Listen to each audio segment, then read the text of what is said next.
Robot tempur kamikaze, Scorpion M, membuktikan keefektifannya dalam pertempuran.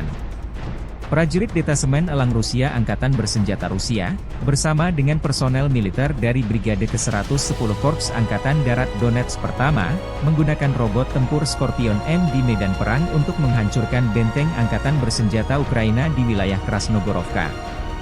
Keberhasilan penggunaan Scorpion M menunjukkan keandalan dan kemampuan manuver yang tinggi dari kendaraan robotik tersebut, serta efektivitas tempurnya dalam menjalankan misi menghancurkan benteng musuh dan menembakkan senjata, demikian keterangan video militer Rusia 15 Mei 2024.